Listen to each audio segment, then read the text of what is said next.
May mga desisyon na mahirap gawin. Mga desisyong hindi mo alam kung saan patungo. Subalit may mga bagay talaga sa mundong ito na mahiwaga.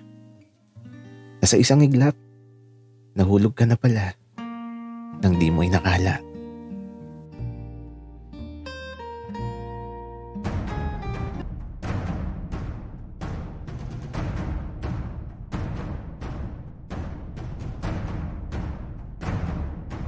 Kaibigan, huwag mong kalimutan mag-subscribe sa aming channel at huwag din kalimutan i-click ang notification bell at subscribe button. Subscribe na!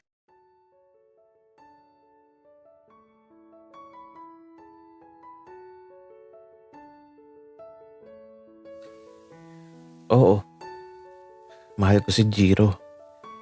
Pero tama ba yung pagmamahal na nararamdaman ko? Lalo na kung kawangi siya ng taong minsang nagpaligaya sa puso ko. Dahil ba kamukha niyang nakaraan? Kaya nakakaramdam ako ng ganito. Ang hirap maunawaan ng puso ko. Ano nga ba talaga ang nararamdaman ko? Teo, ilang sandali na lang. Magbabagong taon na. Huwag kang aalis sa tabi ko Kasi ganun daw yun. Para isang buong taon na nasa tabi lang kita. Jiro, ano bang gusto mong mangyari sa susunod na taon? Simple lang, Teo. Yung maging masaya lang sa bawat paglipas ng oras. At sana ikaw din. Maging masaya ka. Salamat, Jiro. Napakabuti ng puso mo. Alam mo, mamaya habang nagpapaputok ako, dapat nasa tabi kita. Para mas masaya. Teo. Ayoko. Paano kung maputukan ako? Jiro, di ka mapuputukan. Akala ko ba gusto mo na nasa tabi kita pagsapit ng bagong taon? Teo, pagkatapos na lang ng bagong taon ka magpaputok, mga 12:05. Jiro, hindi pwede. Ano ka ba? O siya, ilang saglit na lang mag-aalas 12 na. Tara na sa labas. Ayun na yung mga bata Tingnan mo sila. Hindi natatakot. Oo na. Basta, hindi ako hahawak ng paputok At saka, Teo, magsuot tayo ng mga may hugis bilog para swerte. Jiro, sige. Kaso, wala akong ganun na damit. Huwag kang mag-alala, Teo. Meron ako. 2. At pareho ng kulay para terno tayo. Kaya naman neto, mabilis na kinuha ni Jiro yung damit na sinasabi niya. At aba, terno nga kami na parehong kulay pula. At eto, pagkabihis namin, lumabas na kami kaagad. Nagdala na ako ng pansindi at kandila. At dahil nagkakaputukan na sa labas, nakasabay na kami ni Jiro. Kasama ang 3 bata. Takot talaga si Jiro sa paputok. At lagi siya nagtatago sa likuran ko. At kahit bagyang umuulan, tuloy pa rin kami dito sa labas habang nagpapaputok.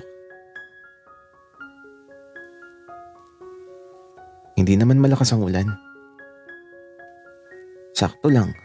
At ito sa pagsapit ng hating gabi, kasabay ng pagsindi ng malaking fountain na binili ko mula sa liwanag na nagmumula dito.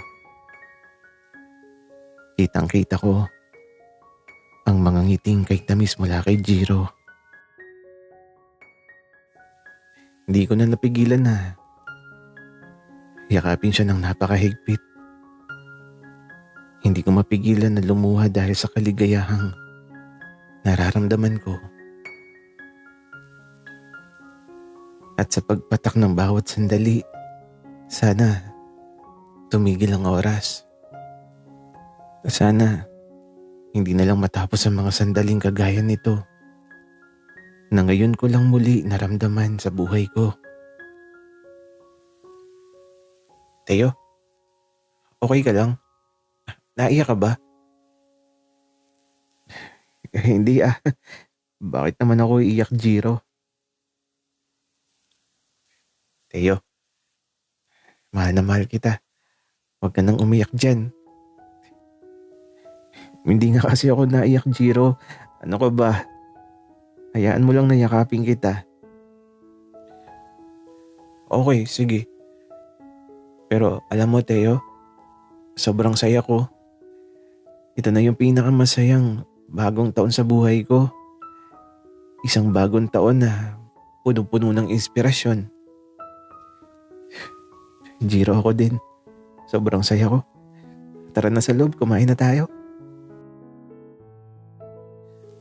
Kaya naman ito, matapos kong yakapin si Jiro, pinagmamasdan niya ang mga mata ko. Tinitingnan niya talaga kung umiiyak ako. Teo, halatang umiyak ka. Ang pula ng mga mata mo eh. Jiro, dahil lang yan sa uso kaya mapula. Tara na sa loob para makakain na tayo kasama yung mga bata. Teo, huwag ka nang iiyak ulit ha. Kasi mahal na mahal kita. Lagi mong tatandaan yan.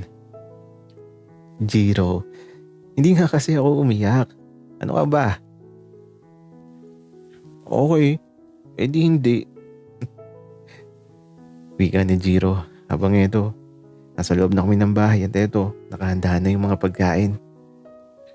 Gusto ko sanang gisingin ng lolo ni Jiro kaya lang, may himbing pang natutulog ang matanda. Kaya ito, hindi na namin inabala ang matanda.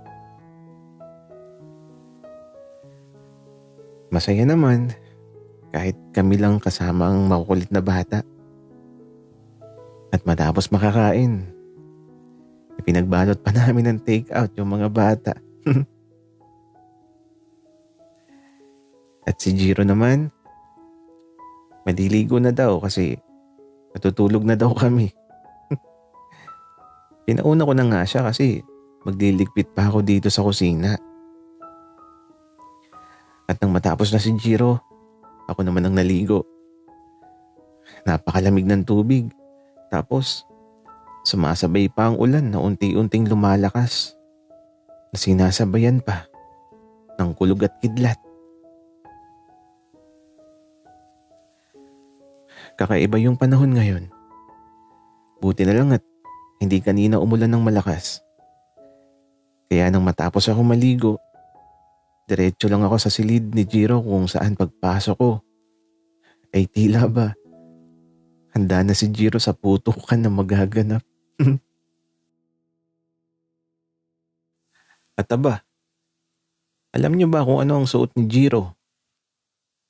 Wala siyang suot maliban sa ribbon na nakatali sa titi niya. Grabe naman.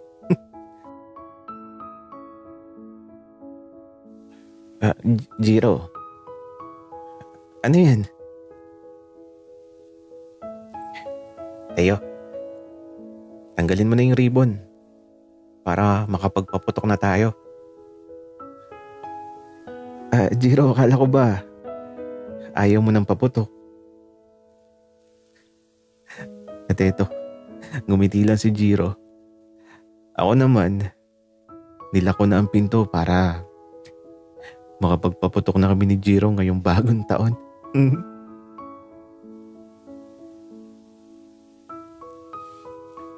Teo, papasok ako sa iyo ah. Okay lang, Jiro. Gawin mo lahat ng gusto mo. Mula sa malamig at maingay na gabi dahil sa malakas na pagbuhos ng ulan. Tila ba, apoy na sumiklab ang bugso ng aming nararamdaman. At sa pagmamahal na gagawin mo ang lahat. Handa na akong ibigay ang hiling ng taong minamahal ko ng tapat. Patawad, Jiro. Hindi kita makakalimutan.